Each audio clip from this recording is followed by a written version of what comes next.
मुख्यमंत्री भजनलाल शर्मा ने बीकानेर स्थित स्वामी केशवानंद राजस्थान कृषि विश्वविद्यालय में पुलिस विभाग और प्रशासनिक अधिकारियों के साथ महत्वपूर्ण समीक्षा बैठक की। इस बैठक में प्रदेश की कानून व्यवस्था की स्थिति पर विस्तार से चर्चा की गई। उप मुख्यमंत्री ने अधिकारियों को संगठित अपराधों पर कड़ा प्रहार करने और साथ ही अपराध के खिलाफ जीरो टॉलरेंस की नीति के तहत भी सख्त कार्रवाई करने के निर्देश भी दिए। उन्होंने कहा कि राज्य सरकार प्रदेश में भयमुक्त, सुरक्षित और शांतिपूर्ण वातावरण सुनिश्चित करने के लिए पूरी तरह से प्रतिबद्ध है। बैठक में विभिन्न प्रशासनिक और सुरक्षा व्यवस्थाओं की समीक्षा की गई और साथ ही अधिकारियों को आमजन की सुरक्षा को सर्वोच्च प्राथमिकता देने के भी इस बैठक में निर्देश दिए गए। बैठक में मुख्य सचिव वी श्रीनिवास, डीजीपी राजीव कुमार शर्मा सहित कई प्रशासनिक अधिकारी भी मौजूद रहे।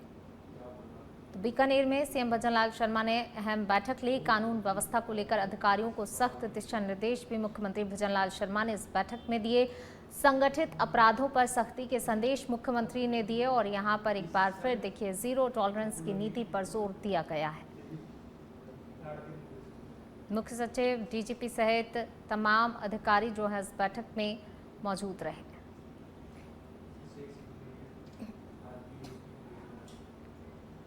जयपुर में वन, पर्यावरण एवं जलवायु परिवर्तन के विभाग के राज्य मंत्री स्वतंत्र प्रभार संजय शर्मा की अध्यक्षता में राजस्थान बाघ संरक्षण फाउंडेशन की शासी निकाय की चौथी बैठक अरण्य भवन में आयोजित की गई। बैठक में टाइगर रिजर्व क्षेत्रों में वर्ष 2026-27 के दौरान कराए जाने वाले विभिन्न विकास कार्य और संरक्षण कार्यों के लिए 64 करोड़ 93 लाख रुपए की वार्षिक कार्य योजना को मंजूरी दी गई है। इसके साथ ही गत बैठक की अनुपालना रिपोर्ट, अंकेक्षण रिपोर्ट और आय व्यय का भी अनुमोदन किया गया। इस बैठक के दौरान जनप्रतिनिधियों के द्वारा उठाए गए विभिन्न मुद्दों पर विस्तार से चर्चा हुई। वन मंत्री संजय शर्मा ने वन्यजीव पर्यटन को बढ़ावा देने के लिए राष्ट्रीय राजमार्गों, एयरपोर्ट और प्रमुख स्थानों पर व्यापक प्रचार प्रसार के निर्देश दिए। उन्होंने पर्यटकों के लिए आधुनिक सुविधाएं विकसित करने पर भी जोर दिया। वहीं धौलपुर और करौली क्षेत्र में अवैध खनन रोकथाम को लेकर की जा रही कार्रवाई की समीक्षा करते हुए अधिकारियों के कार्यों की सराहना की गई।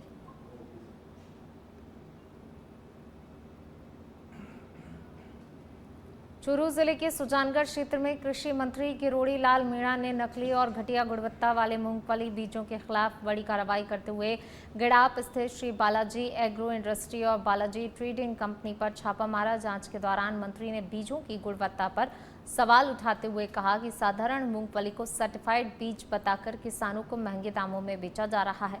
उन्होंने बताया कि सरकार ने कंपनियों को प्रमाणित बीज उत्पादन के लिए अधिकृत किया है, लेकिन वहां मापदंडों की अनदेखी कर मंडी से खरीदी गई साधारण मूंगफली को बीज के रूप में पैक कर सप्लाई किया जा रहा था। मंत्री ने ये भी आरोप लगाया कि बीजों में एफ्लॉक्टोसिन नामक खतरनाक फंगस पाया जा रहा है, जो कि स्वास्थ्य के लिए और निर्यात दोनों के लिए ही नुकसानदायक है। वहीं मौके से बीजों के सैंपल लेकर जांच के लिए भेजे गए हैं और दोषियों के खिलाफ सख्त कानूनी कार्रवाई की बात कही गई है।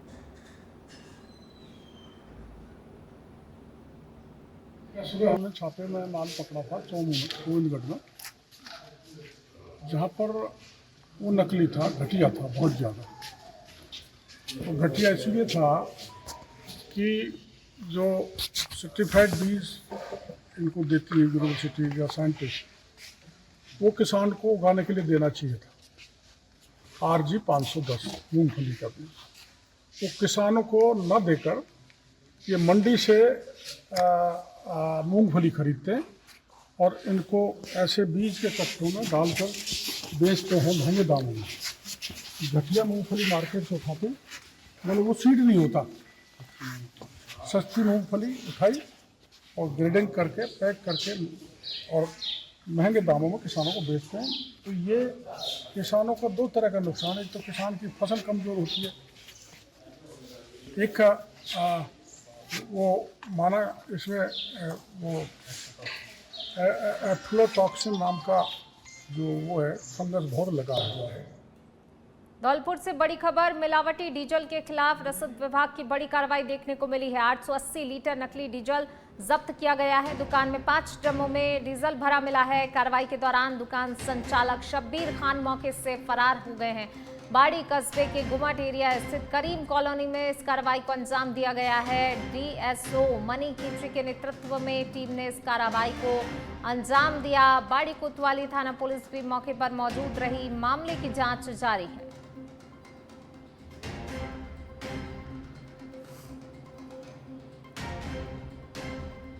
कार्रवाई के दौरान दुकान संचालक शब्बीर खान मौके से फरार हो गया। बाड़ी कस्बे के गुमट एरिया स्थित करीम कॉलोनी में कार्रवाई को अंजाम दिया गया है। डीएसओ मनी खींची के नेतृत्व में टीम ने कार्रवाई की है। बाड़ी कोतवाली थाना पुलिस भी कार्रवाई के दौरान मौके पर मौजूद रही। धौलपुर से ये खबर आपको बता रहे हैं। देखिए, दुकान संचालक फिलहाल जो है मौके से फरार हो गया है। मिलावटी डीजल के खिलाफ रसद विभाग की बड़ी कार्रवाई देखने को मिली है। 880 लीटर नकली डीजल जब्त किया गया है। तो दुकान पे छापेमारी की कार्रवाई की गई और इस दौरान 5 ड्रमों में जो है नकली डीजल भरा मिला है, जिसे जब्त कर लिया गया है। आगे की कार्रवाई जारी है। गुमट मोहल्ले में अवैध रूप से डीजल का कारोबार किया जाता है। कोई यूपी से मिलावटी डीजल लाया जाता है और यहाँ पर लोगों को बेचा जाता है। काफ़ी लोगों ने शिकायत करी, तो आज हमें मुखबिर से सूचना मिली कि आज यहाँ पर माल मिल सकता है। तो आज हमने पुलिस दल के साथ दबिश दी, तो हमको मौके से 5 ड्रम में 880 लीटर मिलावटी डीजल मिला है। ये शब्बीर खान नाम का व्यक्ति है। ये यूपी से मिनरल ऑयल नाम से ये मिलावटी डीजल लाता था और यहाँ पर लोगों को सस्ते डीजल के रूप में बेचता था। चूरू में मेगा हाईवे पर नाकाबंदी के दौरान पुलिस ने एक ट्रक से बड़ी मात्रा में डोडा पोस्त छिलका बरामद किया है। ट्रक की तलाशी में 31 कट्टों से 5 क्विंटल 54 किलो 478 ग्राम मादक पदार्थ मिला है। पुलिस ने एनडीपीएस एक्ट के तहत मामला दर्ज कर मध्य प्रदेश के मंदसौर जिले के 2 आरोपियों 34 वर्षीय आसीन और 44 वर्षीय भारत सिंह राजपूत को गिरफ्तार किया है। ये कार्रवाई एसआई रतनलाल के नेतृत्व में की गई है, जबकि मामले की जांच जलदेसर थानाधिकारी सुरेंद्र कुमार कर रहे हैं।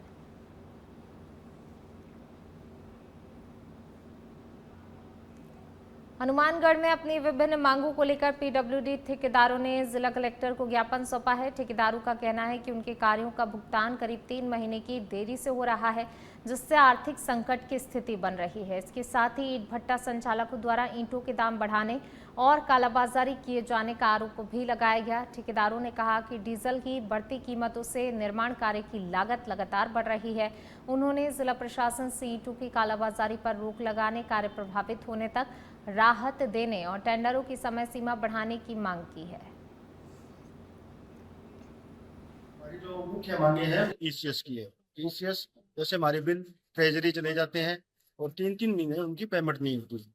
पेमेंट नहीं होने पे सभी ठेकेदारों की साख है जो बाजार में बहुत खराब हो रही है और सभी मदों में सरकार द्वारा पूरा बजट दिखाया जा रहा है। बजट है तभी बिल पास हो रहे हैं, पर पेमेंट हमारे खाते में 3-3, 4-4। बलोत्रा जिले के किटनौद गांव में डीएपी खाद वितरण को लेकर किसानों और खाद विक्रेताओं के बीच विवाद की स्थिति बन गई है। किसानों ने आरोप लगाया कि डीएपी खाद के कट्टों के साथ जबरन नैनो डीएपी की बोतल दी जा रही है। किसानों का कहना है उन्हें केवल जरूरत के अनुसार ही डीएपी खाद चाहिए, लेकिन विक्रेताओं द्वारा नैनो डीएपी की बोतल लेना अनिवार्य बताया जा रहा है। इसी बात को लेकर वितरण केंद्र पर किसानों और विक्रेताओं के बीच बहस हो गई। किसानों ने आरोप लगाया कि डीएपी खाद की कमी का हवाला देकर अतिरिक्त उत्पाद खरीदने के लिए दबाव बनाया जा रहा है, जिससे उनकी लागत बढ़ रही है। वहीं विक्रेताओं का कहना है कि उन्हें ऊपर से मिले निर्देशों के अनुसार ही वितरण करना पड़ रहा है। किसानों ने प्रशासन और कृषि विभाग से इस व्यवस्था में बदलाव की मांग करते हुए चेतावनी दी है कि समस्या का समाधान नहीं होने पर आंदोलन किया जाएगा। कट्टे के साथ में एक बोतल दी जा रही है लिक्विड डीएपी की, जो बिल्कुल इलीगल है। केंद्र सरकार का बिल्कुल सख्त नियम है, ऑर्डर भी है, ठीक है ना। कृषि मंत्रालय से ऑर्डर है जिसके अंदर एकदम साफ स्पष्ट लिखा हुआ है कि आप किसान को जो चीज़ मटेरियल चाहिए उसके अलावा ज़बरदस्ती कुछ भी नहीं थोप सकते। तो ये कह रहे हैं भाई कट्टे के साथ में आपको बोतल लेना अनिवार्य है, नहीं तो आपको नहीं मिलेगा। मैंने कहा भाई मुझे 2 कट्टे दे दो बोले, तो कह नहीं 2 नहीं, आप तो बोले कितने आपको ज़रूरी लेना पड़ेगा, और ये 700 रुपये एक्स्ट्रा ले रहे हैं, तो हमारे कोई काम नहीं आ रहा है ये। नहीं, हम समझा के दे रहे हैं किसान को, और भारत सरकार इस पर कह रही है कि नैनो अपनाओ, और डीएपी की बाहर से आयातित है, इसलिए कम से कम तो कंपनी की यहाँ से खाते हैं? यहाँ इफको कंपनी की से वितरण। तो ये मतलब जो आरोप लगा रहे हैं वो क्या है, कोई झूठे है या फिर ऐसे ही? आरोप तो हम समझा के दे रहे हैं सबको, अब जो आ रहा है वैसे हिसाब से हम दे रहे हैं, जो समझा के दे रहे हैं किसान को। सिरोही शहर में कोट चौराहा स्थित बाबा रामदेव सर्किल पर तेज रफ्तार रोडवेज बस और बाइक की भिड़ंत में बड़ा सड़क हादसा हो गया। हादसा इतना भीषण था कि बाइक बस के नीचे फंस गई और बाइक सवार 2 युवक गंभीर रूप से घायल हो गए। मौके पर मौजूद लोगों ने तत्परता दिखाते हुए दोनों युवकों को बस के नीचे से बाहर निकाला। इसके बाद 108 एम्बुलेंस की मदद से घायलों को अस्पताल पहुंचाया गया, जहां पर उनका उपचार जारी है। सूचना मिलते ही कोतवाली थाना पुलिस मौके पर पहुंची और दुर्घटनाग्रस्त वाहनों को सड़क से हटाकर यातायात सुचारू करवाया। हादसे के बाद मौके पर भारी भीड़ जमा हो गई।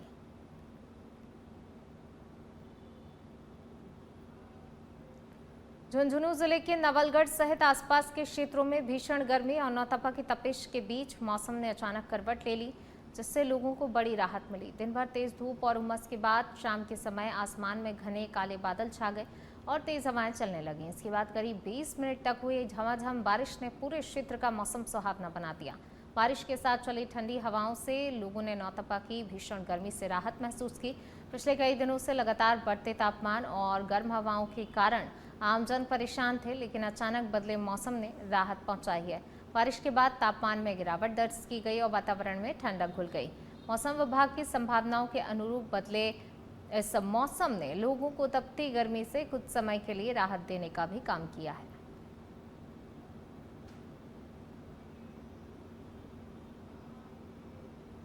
बूंदी जिले के लाखेरी में एसीसी सीमेंट कंपनी पिछले 2 माह से बंद होने के विरोध में बड़ा जन आंदोलन देखने को मिला।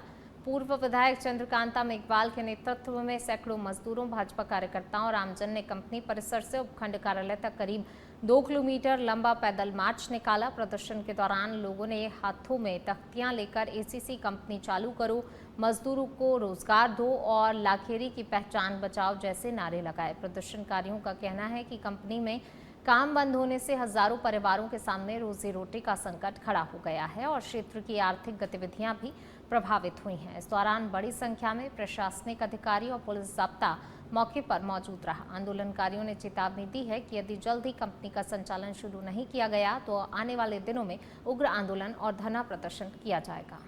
कोटपुतली बहरोड जिले के बानसूर में बढ़ती महंगाई और भ्रष्टाचार के मुद्दे को लेकर कांग्रेस कार्यकर्ताओं ने विरोध प्रदर्शन किया और उपखंड अधिकारी को ज्ञापन सौंपा। युवा कांग्रेस के प्रदेश सचिव राजेश बागड़ी के नेतृत्व में आयोजित प्रदर्शन में बड़ी संख्या में महिला और पुरुष कार्यकर्ता शामिल हुए। कांग्रेस कार्यकर्ताओं ने आरोप लगाया कि लगातार बढ़ती महंगाई से आमजन का जीवन प्रभावित हो रहा है और डीजल, पेट्रोल, घरेलू गैस सहित रोजमर्रा की आवश्यक वस्तुओं के दाम लगातार बढ़ रहे हैं। प्रदर्शन के दौरान सरकार की नीतियों के खिलाफ नारेबाजी की गई। ज्ञापन के माध्यम से कार्यकर्ताओं ने महंगाई पर नियंत्रण के लिए प्रभावी कदम उठाने और भ्रष्टाचार से जुड़े मामलों की सीबीआई जांच करवाने की मांग की। साथ ही आमजन से जुड़े मुद्दों पर भी जल्द कार्रवाई करने की अपेक्षा भी प्रशासन से जताई गई। किसान की थाली से खाना गायब हो गया, सब्जी गायब हो गई, तेल, पेट्रोल, डीजल की रेटें इतनी बढ़ गई कि आम जन के लिए पेट्रोल डीजल खरीदना बड़ी मशक्कत की बात हो गई, खरीद नहीं सकता। और सबसे बड़ी बात तो ये है कि इन लोगों को जब ये भाजपा आज से 13-14 साल पहले, ये जब 2014 में जब ये भाजपा केंद्र में आई थी तो ये महंगाई को लेकर ही कांग्रेस पे लांछन लगा के सत्ता में आई थी। तब 108 रुपए प्रति बैरल डॉलर कच्चे तेल का भाव। टोंक पुलिस ने साइबर अपराध के खिलाफ बड़ी कार्रवाई करते हुए करोड़ों रुपए की ऑनलाइन ठगी का खुलासा किया है। पुलिस अधीक्षक रोशन मीणा के निर्देश पर डीएसटी टीम और सदर थाना पुलिस की संयुक्त कार्रवाई में 2 आरोपी कुलदीप और दिलखुश को गिरफ्तार किया गया है। पुलिस ने आरोपियों के कब्जे से 2 थार गाड़ियां, 4 मोबाइल फोन और साइबर ठगी से जुड़ी अन्य सामग्री को बरामद किया है। वहीं जांच में सामने आया आरोपी 68 फर्जी सिम कार्ड का उपयोग कर सोशल मीडिया पर फर्जी ट्रेडिंग लिंक भेजते थे। और लोगों को भारी मुनाफे का लालच देकर ठगी किया करते थे। पुलिस के अनुसार आरोपियों के बैंक खातों में करोड़ों रुपए का लेन देन मिला है। वहीं 10,020 रुपए की नगद राशि भी बरामद की गई है। मामले में अब तक 1 दर्जन से अधिक शिकायतें सामने आ चुकी हैं और पुलिस इस पूरे नेटवर्क की जांच पड़ताल में जुटी हुई है। अरेस्ट किया जिनके नाम है कुलदीप मीणा, जिसकी उम्र 21 साल है। ये मंडावरी थाना दौसे का रहने वाला है। और दूसरा आरोपी है दिलखुश गुजर, ये 24 साल का है, चौथ का बरवाड़ा थाना, जिला सवाई माधोपुर का। ये जो साइबर फ्रॉड इनके द्वारा किया जाता है, इन दोनों को पकड़ने के बाद जो पुलिस के सामने जानकारी आई, इसमें जो मुख्य आरोपी है वो है कुलदीप, जिसके पास 60 सिम बरामद हुई पुलिस को 60, और जो दूसरा आरोपी है दिलखुश, इसके पास 8 सिम बरामद हुई है। ये जो दिलखुश है ये तो अभी पिछले 6-8 महीनों से इस काम में लगा हुआ है, लेकिन जो कुलदीप है ये पिछले 3 या 4 सालों से इस प्रकार के फ्रॉड कर रहा है। इनकी बेसिकली जो मॉडल ऑपरेंडी हुई रहती है कि ये कोई फर्जी लिंक भेजते हैं, ट्रेड लिंक, व्यापार का लिंक भेजते हैं कि आप हमारे व्यापार में, इस व्यापार में इतना पैसा लगाइए, आपको हम इतना गुना करके देंगे। तो ये इस प्रकार से लिंक भेजकर लोगों को गुमराह करते हैं, और जो भी लोग इनके लालच में आ जाते हैं उसके बाद ये उन्हें QR कोड भेजते हैं और उस QR कोड के माध्यम से ये उनका पैसा उड़ा लेते हैं। कोटा जिले के सांगूर क्षेत्र में आगामी त्योहारों और साइबर अपराधों की रोकथाम को लेकर बफावर थाना पुलिस सक्रिय नजर आई। मोईकला पुलिस चौकी पर थाना प्रभारी सुरेश कुमार मीणा ने CLG और शांति समिति सदस्यों की बैठक लेकर आमजन को साइबर ठगी से बचाव के लिए जागरूक किया। उन्होंने कहा कि मोबाइल और फोन कॉल के जरिए होने वाली ठगी से बचने के लिए हर व्यक्ति को सतर्क रहना जरूरी है और किसी भी संदिग्ध गतिविधि की तुरंत पुलिस को सूचना देनी चाहिए। थाना प्रभारी ने हनी ट्रैप मामलों को लेकर भी लोगों को विस्तार से जानकारी दी और बच्चों को अनावश्यक मोबाइल उपयोग से दूर रखने की भी सलाह दी गई। उन्होंने बताया कि थाना क्षेत्र का सोशल मीडिया ग्रुप भी बनाया गया है, जहां लोग अपनी समस्या और जानकारी साझा कर सकते हैं। बैठक में चौकी प्रभारी रामेश्वर दयाल मीणा सहित कई सदस्य मौजूद रहे।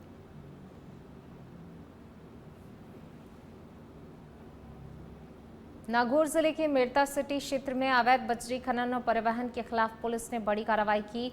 ASP आशाराम चौधरी के निर्देशन और DSP रामकरण सिंह के सुपरविजन में थावला थाना पुलिस और DST नागौर की संयुक्त टीम ने सरहद आलनियावास क्षेत्र में छापेमारी कर 6 ट्रैक्टर ट्रॉलियां और 1 ट्रॉली जब्त की है। कार्रवाई के दौरान नदी क्षेत्र में बजरी से भरे ये वाहन खड़े मिले, लेकिन पुलिस टीम को देखते ही सभी ट्रैक्टर चालक मौके से फरार हो गए। पुलिस ने आसपास के क्षेत्रों में उनकी तलाश की, लेकिन कोई हाथ नहीं लगा। इसके बाद स्थानीय लोगों की मदद से सभी जब्त वाहनों को थावला थाने लाया गया। थानाधिकारी अशोक कुमार झाझड़िया के नेतृत्व में की गई कार्रवाई को अवैध खनन माफियाओं के खिलाफ बड़ी कार्रवाई माना जा रहा है।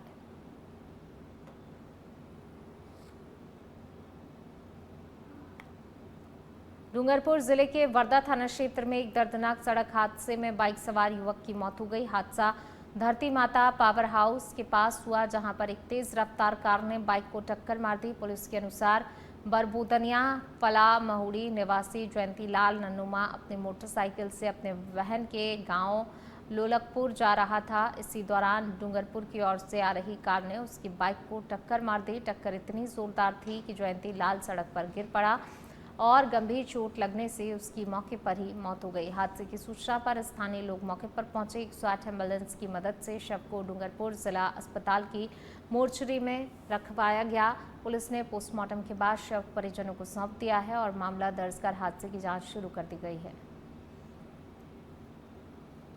तो जयंतीलाल करके है गाँव बरबुनिया थाना मुंबई का, जो इसकी बहन के घर पे आ रहा था लोलकपुर, जहाँ पे धरती माता के पास सामने से एक कार द्वारा टक्कर मारने से मौके पर ही जिसकी मृत्यु हो गई थी, जिसकी कार्रवाई कर डीडवाना कुचामन जिले के मकराना में आगामी ईद उल अजहा के पर्व को लेकर शांतिपूर्ण और सौहार्दपूर्ण माहौल में मनाने को लेकर मंगलवार को अतिरिक्त पुलिस अधीक्षक पर्वतसर भूपेंद्र शर्मा की अध्यक्षता में CLG बैठक आयोजित की गई। इस बैठक में कानून व्यवस्था, ट्रैफिक, सफाई, बिजली और अन्य आवश्यक व्यवस्थाओं को लेकर विस्तार से चर्चा हुई। पुलिस निरीक्षक जगदीश मीणा ने सभी समुदायों से भाईचारे और सामाजिक समरसता के साथ त्योहार मनाने की अपील करते हुए कहा कि कुर्बानी के बाद स्वच्छता बनाए रखना सभी की नैतिक जिम्मेदारी है। बैठक में CLG सदस्यों ने सुझाव दिया कि कुर्बानी के अवशेष सार्वजनिक स्थानों और सड़कों पर नहीं डाले जाएं। ताकि आमजन को परेशानी ना हो। इसके साथ ही आवारा पशुओं, ट्रैफिक व्यवस्था और निर्बाध विद्युत आपूर्ति के मुद्दों पर भी चर्चा हुई। वहीं बैठक के बाद पुलिस और सीएलजी सदस्यों ने शहर में फ्लैग मार्च भी निकाला। फ्लैग मार्च निकालकर शांति और कानून व्यवस्था बनाए रखने का संदेश दिया।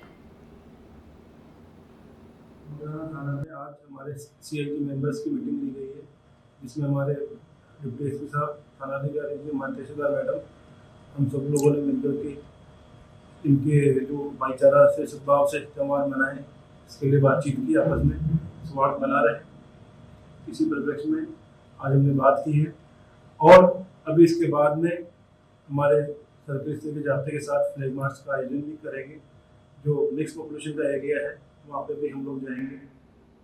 डूंगरपुर जिले के कुआं थाना क्षेत्र के धनगांव गांव में पारिवारिक विवाद के चलते एक सनसनीखेज घटना सामने आई है, जहां पर एक व्यक्ति ने अपने ही साले पर चाकू से जानलेवा हमला कर दिया। हमले में साला गंभीर रूप से घायल हो गया, जबकि बीच बचाव करने आए साढ़ू को भी मामूली चोटें आई हैं। जानकारी के अनुसार लिखतिया गाँव निवासी अल्पेश डिंडोर अपनी बहन कोकिला को लेने उसके ससुराल धनगांव पहुंचा था। उसके साथ उसका दूसरा जीजा भी शांतिलाल भी मौजूद था। इसी दौरान कोकिला का पति दिनेश पारगी गुस्से में आ गया और विवाद बढ़ने पर उसने पीछे से अल्पेश पर चाकू से ताबड़तोड़ हमला कर दिया। गंभीर रूप से घायल अल्पेश को 108 एम्बुलेंस की मदद से पहले कुआं अस्पताल और फिर बाद में डूंगरपुर जिला अस्पताल रेफर किया गया। पुलिस ने मामला दर्ज कर लिया है और जाँच भी शुरू कर दी गई है। धनगांव से वापस निकल रहे थे घर से, वो चाकू से मारा, मेरे चाकू से वार किया। उसके बाद उसको कोह में लेके गया, उधर से सागवाड़ा आया, सागवाड़ा से रेफर डूंगरपुर में आया। घटना हुई, चाकू से वार किया। अलवर जिले के लक्ष्मणगढ़ क्षेत्र के बड़ौदा मेव में मंगलवार शाम दिल्ली मुंबई एक्सप्रेसवे पर एक भीषण सड़क हादसा हो गया, जिसमें कि 3 युवकों की मौके पर ही दर्दनाक मौत हो गई, जबकि एक युवक गंभीर रूप से घायल हो गया। हादसा बड़ौदा मेव थाना क्षेत्र में चैनल नंबर 106 हदरहेड़ा के पास हुआ है, जहां पर कार चालक को नींद की झपकी आने से कार अनियंत्रित होकर पहले थाई बीम से टकराई और फिर सड़क किनारे खड़े ट्रक में जा घुसी। टक्कर इतनी जोरदार थी कि कार के परखच्चे उड़ गए। हादसे में पंजाब के फिरोजपुर जिले निवासी गुरप्रीत सिंह, सेवक सिंह और सुखविंदर सिंह की मौत हो गई, जबकि संदीप सिंह गंभीर घायल बताया जा रहा है, जिसे प्राथमिक उपचार के बाद जिला अस्पताल अलवर के लिए रेफर किया गया है। वहीं पुलिस ने शवों को मोर्चरी में रखवाकर मामले की जाँच भी शुरू कर दी है।